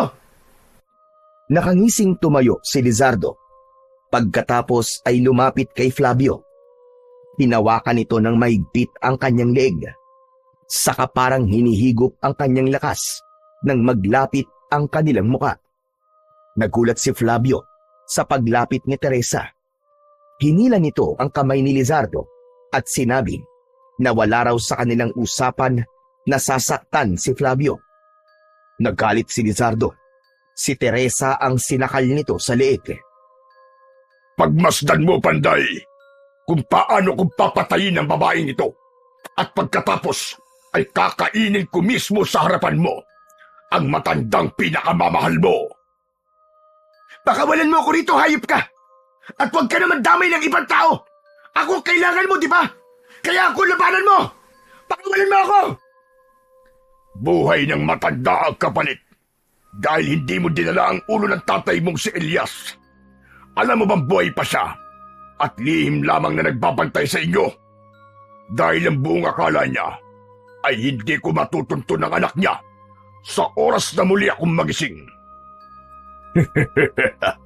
Kaya lang, talagang nasa dugo na ninyo ang pagiging pantay. Kaya nahanap kita nang walang kahirap-hirap. Anong ibig mo sabihin? Sinadya ng tatay mo na layuan ka para hindi kita mahanap. Kaya lang, nabigo siya dahil nakita rin kita. Kasabay ng malakas na pagtawa ni Lizardo ang pagbabagong anyo nito. Lumaki ang katawan at dumi pa ang braso na tinubuan ng lamad sa balat at naging pakpak. Humaba ang pangil nito sa bibig at umalingasaw ang mabaho nitong amoy. Nagbago ng tuluyan ang anyo nito. Isang mabangis at nakakatakot na anyo ng isang aswang na taong paniki. Habang ansakal pa rin ito ay si Teresa na unti-unti nang natutuyo ang katawan.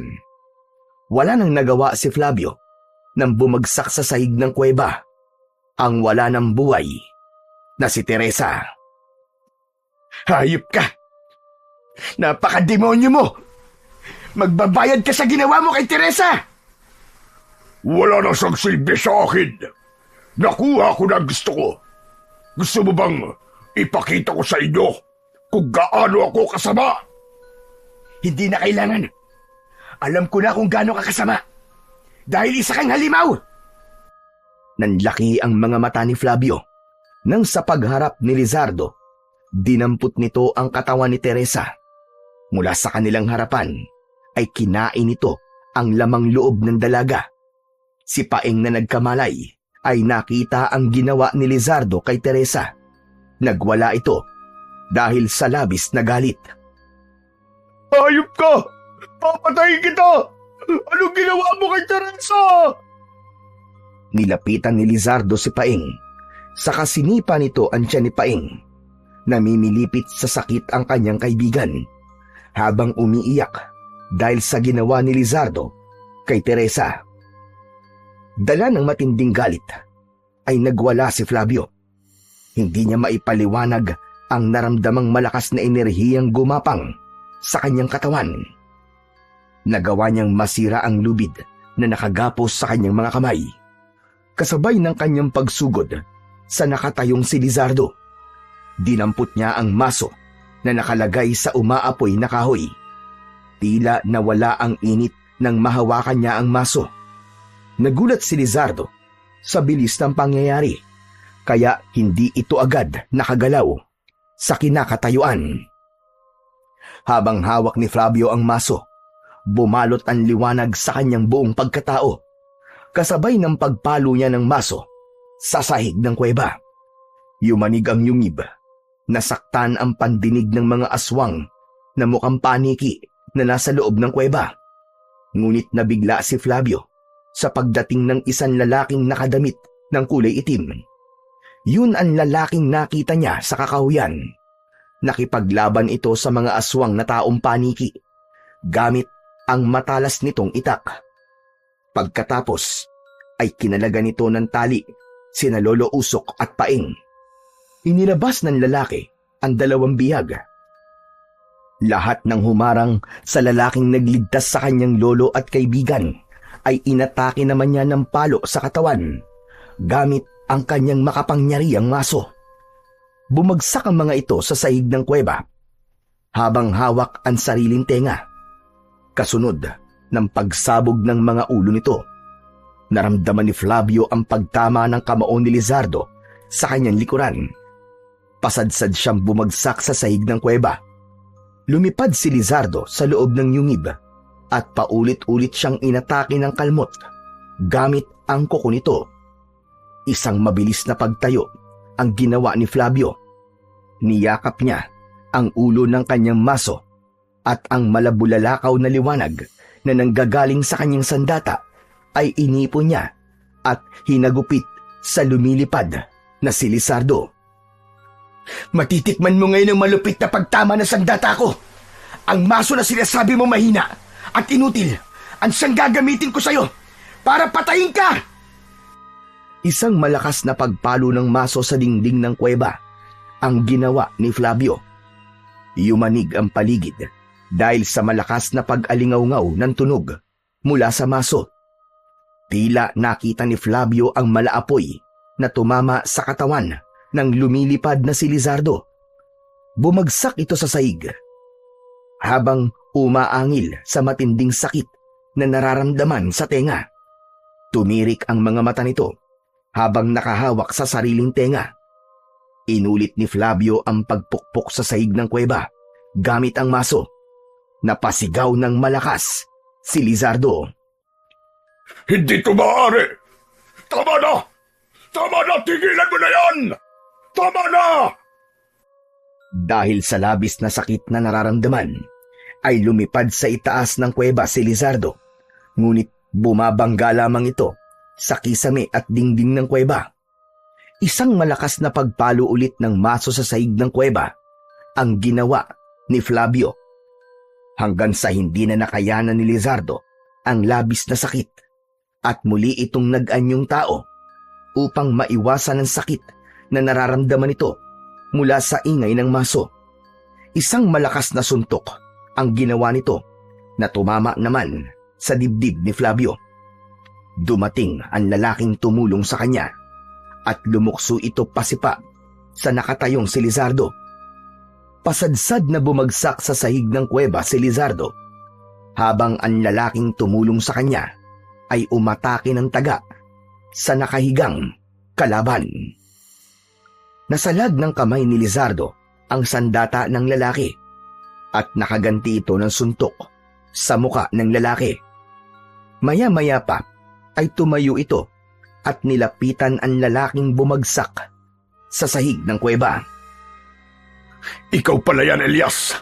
Sa wakas, makakaganti na rin ako sa ginawa mo! Hayop ka! Layuan mo ang anak ko! Layuan mo siya! Layuan? Hindi pa nga ako nakakaganti sa'yo. Kasama talaga siya sa kabayaran na sisingilin ko sa'yo. Ikaw ang may utang sa'kin, kaya ako maniningil sa'yo. Nakilala ni Flavio ang lalaking tumulong sa kanya nang marinig niya ang pangalan nito mula kay Lizardo. Napatunayang yun nga ang kanyang amang si Elias. Kitang-kita niya nang tumayo ang kanyang ama para gumanti ng suntok kay Lizardo. Kasunod ng pagtaga nito sa balikat ng kalaban gamit ang itak at sa muling pagbulwak ng dugo ni Lizardo mula sa balikat nito, bumalik sa pagiging aswang si Lizardo. Gumanti ito ng kagat sa balikat ni Elias. Hindi ko hahayaan na maulit ang ginawa mo sa akin noon. Papatayin kita at uubusin ko ang lahi ng mga panday. Kitang-kita ni Flavio kung paanong umagos ang dugo sa balikat ni Elias, kaya sinamantala niya ang pagkakataon. Malakas niyang hinampas ng maso ang ulo ni Lizardo. Halos tumalon ang hari ng mga aswang dahil sa labis na sakit. Napatayo ito at nagpasuray-suray sa paglalakad, palayo sa kinaroroonan ni Elias. Muli niyang pinalo ng maso ang ulo ni Lizardo. Bumagsak ito sa sahig. At nang bumagsak ito, ay sinabayan naman niya ng magkakasunod na pagpalo ng maso sa sahig ng kuweba. Hindi na napigilan ni Lizardo ang labis na sakit na nararamdaman niya. Lumabas sa katawan nito ang kulay pulang usok. Makinig ka! Hampasin mo ng maso lumabas sa kulay pulang usok sa kanyang katawan. Itulad mo yon sa isang bakal. Kapag naipon ang kulay puting usok, idikit mo sa iyong maso. Saka mo ipalo sa katawan ni Lizardo upang mamatay ang immortal niyang kapangyarihan at hindi na siya kailanman makakabalik sa kanyang katawan. Hindi na niya magagamit ang dugo ng katawan ng dalagang birhen para siya ay muling mabuhay dahil mawawala na sa kanya ang kanyang kapangyarihan. Sinunod ni Flavio ang lahat ng mga sinabi ng kanyang ama. Isang malakas na paghampas ang ginawa niya sa kulay pulang usok na lumabas sa katawan ni Lizardo at kasunod ang pagpalo niya ng maso sa katawan ni Lizardo. Nagkikikisay ang katawan nito habang bumubula ang bibig mula sa sarili nitong dugo. Kitang-kita ni Flavio kung paanong sumabog ang ulo ng hari ng mga aswang na si Lizardo. Nasunog ang katawan nito hanggang sa bumalik sa kulay itim na likido. Nang mamatay si Lizardo, yumanig ang buong kuweba. Bumagsak ang malalaking tipak ng bato, kasabay ng paghila sa kanyang kamay ni Elias, palabas sa kuweba na nagbabanta ng gumuho. Ilang segundo lang ang lumipas nang sila ay makalabas. Umalingaw-ngaw ang ingay mula sa gumuhong kuweba at biglang lumiwanag ang paligid mula sa kalahating buwan na nakasilip sa langit. Nagkagulo ang mga ibon, pati na ang mga hayop na nabulabog mula sa malakas na pagbagsak ng kuweba. Sa wakas, wala na si Lizardo na muling mabubuhay at bubuhay ng kanyang alagad. Nasira mo na ang katawan ng hari ng aswang na taong paniki. Mahusay ang ginawa mo, anak. Tumayo si Elias at inilahad ng kamay para alalayang tumayo si Flavio. Pero hindi niya tinanggap ang kamay ng kanyang ama. Normal lang naman na magalit siya dahil ilang taon niyang hindi ito nakita. Pakiramdam niya ay pinabayaan siya nito. Bakit ngayon lang po kayo nagpakita sa akin? Yun ay dahil iniisip ko ang kaligtasan mo, anak. Iniwan kita kay Tatay Usok. Meron naman nag-alaga sa iyo, hindi ba? Ibang pagmamahal ni Lolo at ibang pagmamahal ng isang ama. Grabe kayo. Ang buong akala ko, patay ka na magmula na makipaghiwalay sa iyo si nanay. Yung pala, matagal na pong patay si nanay at inilihim niyo sa akin ang buong katotohanan. Dahil yun ang naisip namin paraan ni Lucana para iligtas kayo ng kakambal mo. Sa narinig na yun, mas lalong lumaglag ang panga ni Flavio. Hindi siya makapaniwala na meron pala siyang kakambal. Ano sabi niyo? Kakambal? Teka, anong ibig niyo sabihin? Nang gabing sumalakay ang mga aswang na taong paniki para ako'y patayin. Nagtag-isa kami ng anak ni Lucana. Sa kasamaang palad, ikaw lang ang nakaligtas. Nadala kita kay Tatay Usok at nilayuan kita para sa iyong sariling kaligtasan. Hinanap ko si Lucana na nanay mo at nalaman ko na pinatay na siya ni Lizardo. Hindi ko na nahanap ang kapatid mo magmula noon. Matagal ko siyang hinanap. At yun ang dahilan kung bakit hindi mo na kita binalikan. Narinig nilang dalawa ang yabag ng mga paa ni Paeng at Lolo Usok papalapit sa kanilang kinaroroonan hanggang sa biglang nagsalita na ang matanda na si Lolo Usok. Matagal ko nang natagpuan ang kakambal ni Flavio Elias. Ginawa ko ang nararapat para sa kanilang kaligtasan. Subalit ang pagiging magkapatid nila ay hindi kayang hadlangan ng panahon. Kahit hindi nila kilala ang isa't isa. Husa silang pinagtagpo. Pero kanina lang, nalaman ni Paeng ang buong katotohanan. Habang nag-uusap kami, sinalakay kami ng alagad ni Lizardo.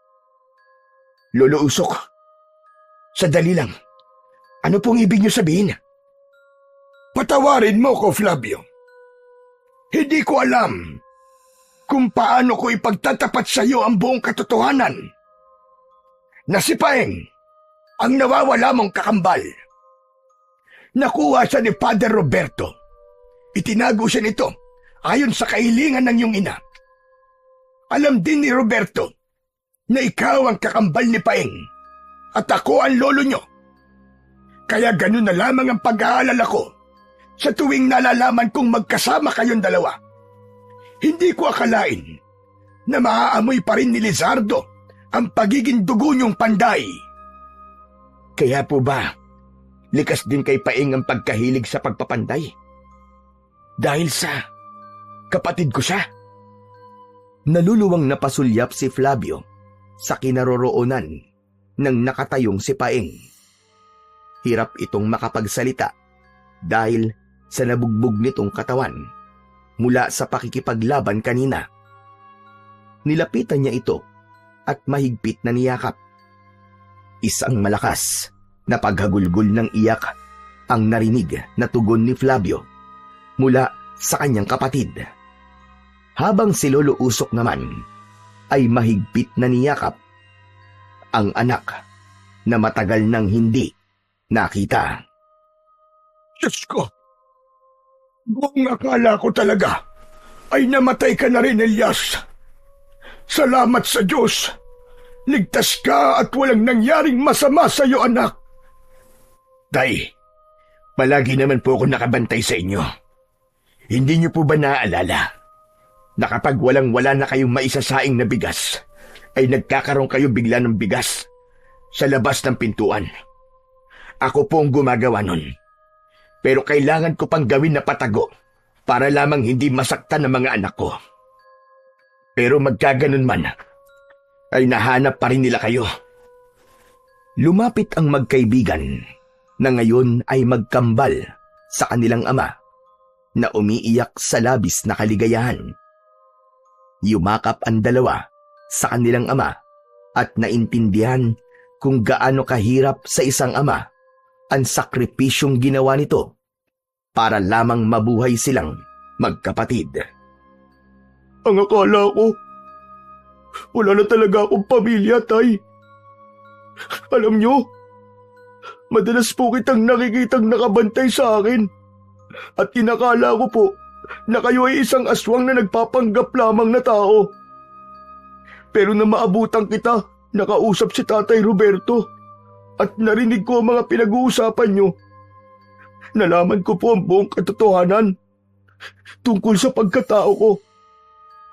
Hindi po ako makapaniwala, kaya mas pinili ko pong tanungin si Lolo Usok. Kaya lamang biglang dumating si Teresa, kasama ang mga alagad ni Lizardo, at dinukot kami. Huwag na nating balikan ang nakaraan. Ang mahalaga ay ang kasalukuyan, kambal. Wala namang gugulo sa buhay natin at magkakasama na ulit tayo ng tahimik. Tama si Flavio. Huwag na nating isipin ang nakalipas na dahil nangyari na ang lahat ng yon. Ang mahalaga, magkakasama tayo na haharap sa panibagong bukas. Napuno ng emosyon ang kanilang dibdib dahil sa pagtanggap nila sa isa't isa. Pagkatapos ay nagpasya na silang umalis sa lugar na yon. Tinaak nila ang daan pauwi sa bahay ng matanda. Pagkalipas ng ilang minuto ay narating nila ang bahay ni Lolo Usok. Sakto rin ang pagtilaok ng mga manok, indikasyon na malapit ng mag-umaga. Masaya na nagtulong-tulong ang apat sa pag-aayos ng nasira nilang tirahan. Pagkalipas ng isang oras na pag-aayos ng kanilang bahay, ginamot ni Lolo Usok si Paeng dahil sa mga pasa at sugat nito sa katawan. Pagsapit ng umaga, ay sama-sama silang nag-almusal sa hapagkainan. Habang masayang nagkwekwentuhan, lumipas ang mga araw na sila ay masasayang magkakasama. Kinalimutan ng nakaraan at nagsimula ng panibagong buhay. Ngunit ang pagiging panday ni na Flavio, Paeng at Elias ay ipinagpatuloy ng mag-aama. Kaya naman, sumikat silang tatlo sa husay nila sa paggawa ng iba't ibang klaseng sandata. Habang ang gintong maso na gawa sa bulalakaw ang madalas na ginagamit ni Flavio sa pagpapanday niya ng mga itak.